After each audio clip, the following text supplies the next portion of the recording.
오늘은 해야 할 일과 하지 말아야 할 일, 해야 할 일과 하지 말아야 할 일이란 제목으로 우리 하나님 말씀 함께 나누도록 하겠습니다. 성경에서 죄를 정의할 때 정확한 정의는 관역을 벗어나다라는 뜻입니다. 여기 관역은 율법, 하나님의 말씀을 의미하는데 죄가 말씀을 빗나갔다, 관역을 빗나갔다라고 정의 내릴 때 두 가지를 생각할 수가 있습니다. 첫 번째, 하지 말라는 것을 하는 것, 이거 죄고요. 두 번째, 해야 될 일을 하지 않는 것, 이것도 죄입니다. 여러분들 생각에 하지 말라는 명령 어기는 것과 하라는 명령을 하지 않는 것, 이렇게 어기는 것 중에 어느 것이 더 큰 죄라는 생각이 드실까요? 살인하지 말라 하는 것과 부모를 공경해라. 살인하지 말라 그랬는데 누가 살인을 한 사람이 있고, 부모를 공경하라 그랬는데 공경하지 않는 사람이 있으면 여러분들 생각에 누가 더 죄인인 것 같습니까? 딱 느낌에 살인한 사람이 더 큰 죄인이죠. 누가 봐도 살인이 더 심각한 죄로 보여지기 때문에 그런 겁니다. 두 개 다 똑같은 죄입니다. 하나님 보시기엔 살인한 사람이나 부모 공경하지 않은 사람이나 거짓 증거하지 말라 그랬는데 거짓말한 사람이나 다 똑같은 죄라 하는 겁니다. 뭐 관역을 벗어났다고 하는 게 죄라고 했으니까 여러분들이 양궁을 생각해 보시면 금방 이해가 빠른데, 두 사람이 활을 쐈는데 한 사람은 관역에 미치지 못해서 관역 앞에서 떨어졌고, 다른 한 사람의 활은 관역을 넘어서 지나갔으면 둘 다 실격이죠. 똑같은 겁니다. 관역을 벗어난 게 죄라 했을 때 넘어가나 미치지 못하거나 옆으로 빠지나 다 실격이다. 다 하나님의 말씀을 거역한다 하는 의미에서는 다 똑같은 죄입니다. 오늘 본문에서 우리는 두 가지의 주제를 다룰 것인데, 첫 번째 하지 말아야 될 일과 두 번째는 해야 될 일을 다룰 겁니다. 먼저 하지 말아야 할 것, 16절 보시면 이제도 너희가 허탄한 자랑을 하니 그러한 자랑은 다 악한 것이라. 하지 말아야 될 것의 첫 번째는 허탄한 자랑입니다. 그 히브리어 단어에서는 자랑이라는 단어가 없습니다. 그래서 어떤 단어를 갖다 쓰냐면 찬양하다, 영화롭게 하다라는 단어를 자랑하다라는 단어에 갖다 쓰는 겁니다. 그러니까 사람이 하나님을 찬양하고 하나님을 자랑하지 않는 때, 인간적인 어떤 자랑을 할 때 하나님을 찬양하지 않게 되고 자기를 찬양하게 된다 하는 것이 이것이 히브리적인 개념입니다. 사람이 뭔가를 자랑한다고 말할 때는요, 그거 자기가 믿고 신뢰하고 있는 것, 또 자신이 의지하고 있는 것을 자랑하게 되어 있습니다. 그러니까 누가 어떤 걸 자랑한다 그러면 저 사람은 저게 자기 삶의 유일한 의지고 저걸 기반으로 해서 삶을 살아가고 있구나, 이렇게 생각하시면 됩니다. 그래서 자식 자랑하는 사람들은 자식이 인생의 낙인 것이고 거기에 기반해서 자식만 바라보고 의지하고 있다, 이렇게 생각하시면 됩니다. 또 부유함을 자랑하는 자는 부유함을 의지하고 있는 것이고, 지식 자랑하는 사람은 지식을 자기의 모든 것으로 여긴다 하는 뜻입니다. 16절에서 이러한 자랑들은 다 악한 것이다, 그리고 허탄한 것이다, 이렇게 표현을 했는데 왜 그런가? 하나님 없는 내용을 가진 모든 자랑은 다 하나님의 영광을 자기에게 가져오는 것이기 때문에 악한 것이라 하는 뜻입니다. 특별히 여기 허탄한 자랑, 악한 자랑, 이건 하나님 없이도 얼마든지 계획대로 내 인생을 설계하고 진행시킬 수 있다 하는 그 장사하는 사람들, 어제 살핀 그 장사하는 사람들에 대한 그 오만을 지금 자랑으로 지금 이어서 표현을 하고 있는 겁니다. 시편 1편에서 복 있는 사람은 오만한 자의 자리에 앉지 않는다, 그리고 오직 여호와의 율법을 즐거워한다, 그 율법을 벗어나지 않는다, 이렇게 표현을 했습니다. 다 관역을 빗나갔다 하는 겁니다. 하나님 인정하지 않는 인생, 하나님을 고려하지 않는 계획, 하나님의 주권을 생각하지 않는 자랑, 이런 것들은 다 악한 것이라 하는 겁니다. 우리가 누구를 사랑한다면 그 사람을 존중하는 말을 하잖아요. 그래서 우리가 하나님을 정말 사랑한다면 하나님을 존중하는 말, 그분의 주권을 인정하는 말을 해야 됩니다. 근데 하나님의 은혜와 그분의 사랑을 자랑하지 않고 자식 자랑, 집 자랑, 땅 자랑, 지식 자랑 이런 거 하면 이거 다 허탄한 자랑인데, 이런 허탄한 자랑을 하는 사람을 하나님을 우습게 여기는 사람이고 또 그 자랑의 말을 듣는 상대방도 우습게 여기는 사람입니다. 여러분이 교회 안에서 허탄한 자랑을 한번 해보십시오. 금방 공동체 안에 시기와 질투가 일어나서 공동체 분열이 생기게 되어 있습니다. 그래서 성경 보시면 예레미야 9장 23절 24절 보시면 지혜로운 자는 그의 지혜를 자랑하지 말라. 용사는 그의 용맹을 자랑하지 말라.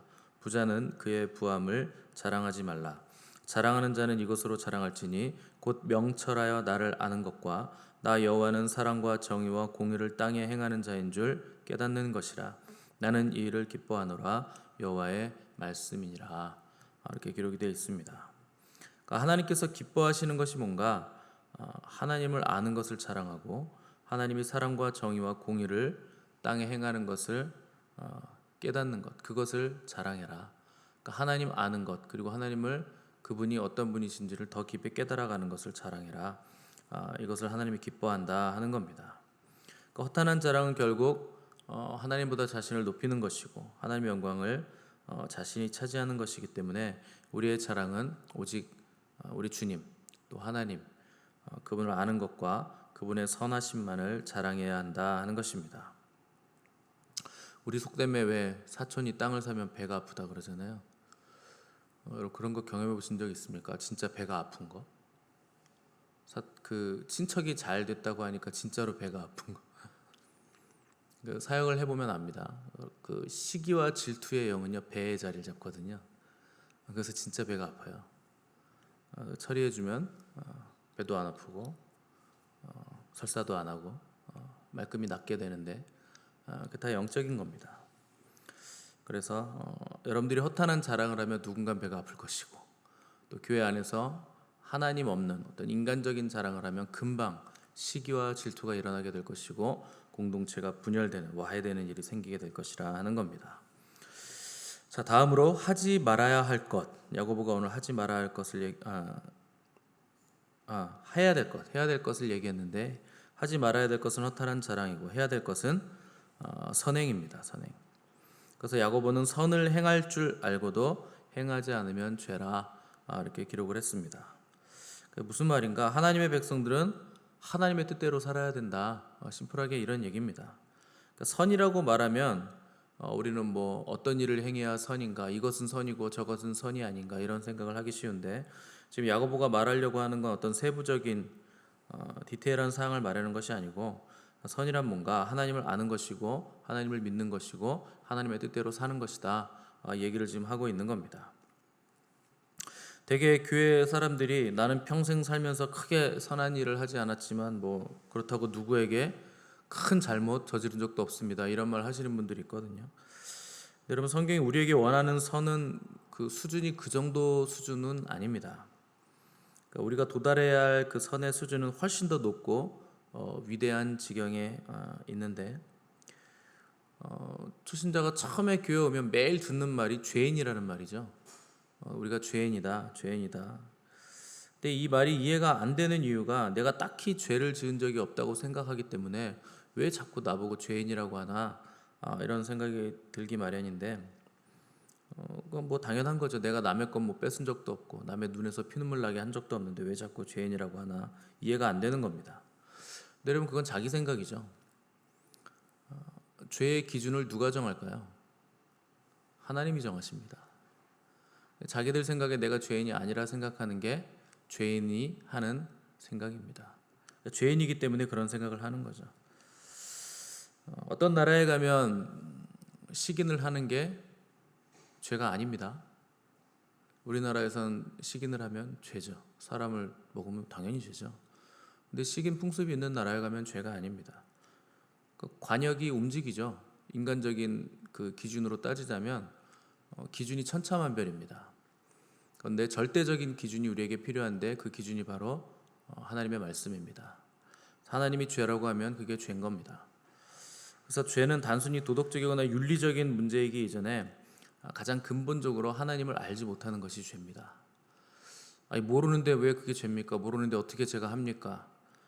그게 핑계가 될 것 같지만 성경은 모르는 게 심각한 죄다, 죄로 규정을 하고 있습니다. 그래서 알았는데 행치 않으면 많이 맞고, 몰라서 행치 않으면 조금 덜 맞는 게 있을 뿐이지 둘 다 심각한 죄다, 이렇게 규정을 하고 있는 겁니다. 복음서 보시면 굉장히 흥미로운 게 있는데, 예수님은요 죄가 뭔지, 누가 죄인인지 이런 걸 뭐 따로 구분해 놓질 않으셨습니다. 그냥 모든 사람은 죄인이다라는 걸 기정사실로 정해놓고 그냥 사역을 하셨습니다. 근데 흥미롭게도 자기가 죄인이라고 인정하는 사람들은 예수님께 나왔고, 자기가 의인이라고 생각하는 사람들은 예수님을 거부했습니다. 그들의 반응 자체가 죄인과 의인을 가르는 분기점이 되는 것이고, 주님 그 존재 자체가 죄인과 의인을 가르는 갈림길이 되셨다 하는 것을 우리가 복음서에서 볼 수가 있습니다. 그래서 그분을 받아들이면 생명이 있는 것이고, 그분을 거부하면 생명이 없게 된다. 그래서 죄인은 그분을 믿지 않는 것이고, 의인은 그분을 믿는다. 이걸 우리가 볼 수가 있는 겁니다. 그래서 주님도 건강한 자에게는 의원이 쓸데없다, 그리고 병든 자에게라야 쓸데있느니라. 내가 의인을 부르러 온 것이 아니요 죄인을 부르러 왔노라. 그러니까 병이 있다고 인정하는 사람만 의사를 찾는다, 내가 아프다고 인정하는 사람만 약국을 찾는다, 뭐 이런 뜻이죠. 그러니까 스스로 죄인이라고 인정하는 사람만 주님을 찾는다, 이 말씀을 하신 겁니다.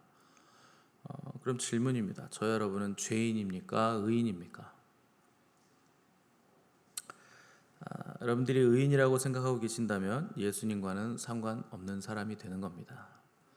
우리가 거룩해야 되긴 하지만 내가 죄인임을 항상 자각을 해야 되는데, 왜 그런가? 예수님은 죄인을 위해 오셨기 때문에, 이 땅에 죄인을 위해 오셨기 때문에 내가 의인이라고 생각하는 사람들, 바리새인들, 서기관들, 비롯한 뭐 제사장 그룹들, 종교 그룹들은 다 예수님과 상관이 없는 사람들입니다. 우리는 어떤 죄인인가? 용서받은 죄인입니다. 그리고 은혜를 받으면 받을수록, 용서를 받으면 받을수록 더욱 주님의 은혜가 더 필요한 사람들이 바로 저와 여러분들입니다. 그래서 주님만이 우리의 유일한 기준이고 절대적인 길이고 진리이시고 생명이 되시는 분이시다. 그래서 그분의 말씀만이 우리를 살린다, 이렇게 생각을 하셔야 됩니다. 그리고 그 말씀을 준행하기 위해서 여러분 목숨을 거셔야 됩니다. 오늘날 성도들은 하나님의 말씀을 지키는 것에 있어서 자기 생각에 괜찮으면 지킵니다. 이건 지켜야 되겠다 하면 지키고, 마음에 들지 않는 게 있으면 지키지 않습니다. 그걸 우상숭배라고 부르는 겁니다. 우상이란 별거 아닙니다. 다른 신을 대놓고 찾아가서 섬기는 게 아니고 내가 나를 섬기는 게 우상입니다. 하나님의 말씀을 지키는데 그 기준이 하나님이 아니고 내가 기준이 됐다? 그럼 자기가 우상인 거죠. 결국 뭐 내 생각대로, 내 멋대로 믿고 지키는 것, 그건 반드시 우상 숭배로 달려가게 되어 있습니다. 그냥 바로 우상과 맞닿아 있는 겁니다. 그러니까 내 인생이 내 마음대로 되지 않는다고 한탄하는 사람들이 많으신데, 그게 우상 숭배하려고 하는 겁니다. 그리스도인들이 생각할 게 아닙니다. 여러분 생각을 해보십시오. 인생이 어떻게 내 마음대로 됩니까? 당연히 내 마음대로 안 되죠. 인생은 하나님 뜻대로 되는 게 정상적인 겁니다. 그래서 항상 하나님의 뜻이 무엇인지를 묻고 순종하는 자세를 가진 사람들, 그들이 그리스도인들이라, 하나님의 자녀들이라 하는 겁니다. 그래서 선이란 뭔가? 그분을 알고 그분의 뜻을 행하는 것, 그것이 바로 성경이 말하는 선입니다. 그래서 말씀을 지킬 때 뭐 나중에 잘 되면 할게요, 뭐 자식들 시집 장가 보내고 할게요, 취업하고 할게요, 결혼하고 할게요, 직장 잡으면 할게요, 뭐 집 사면 할게요, 내일 할게요, 밥 먹고 할게요, 꼭 지금 해야 돼요, 제가 해야 돼요, 뭐 이런 말들 많이 하죠. 다 무가치한 말입니다.